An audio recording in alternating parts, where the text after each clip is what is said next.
Karşılaştık seninle, aklım pervane oldu. Sen gelmedin benimle, Beyoğlu pasajında karşılaştık seninle. Aklım pervane oldu, sen gelmedin benimle. Bir sandal bir de kürek, aşka susamış yürek.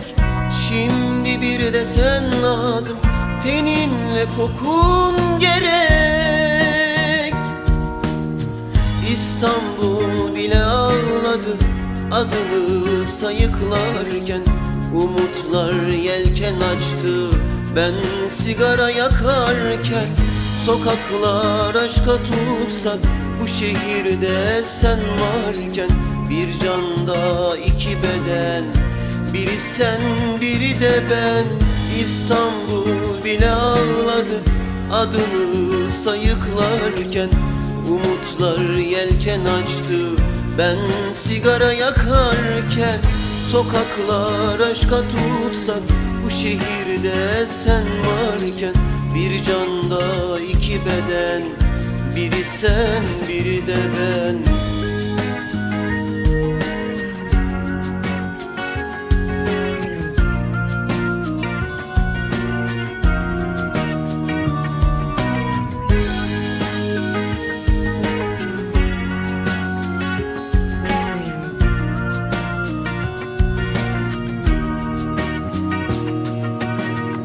Kadıköy sahilinde yürümüştük seninle.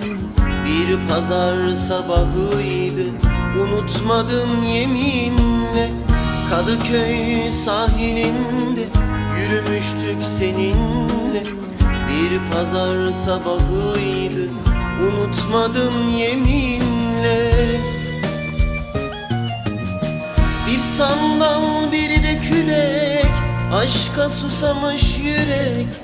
Şimdi bir de sen lazım, teninle kokun gerek. İstanbul bile ağladı adını sayıklarken. Umutlar yelken açtı ben sigara yakarken. Sokaklar aşka tutsak, bu şehirde sen varken. Bir canda iki beden, biri sen biri de ben. İstanbul bile ağladı adını sayıklarken. Umutlar yelken açtı ben sigara yakarken. Sokaklar aşka tutsak, bu şehirde sen varken. Bir canda iki beden, biri sen biri de ben.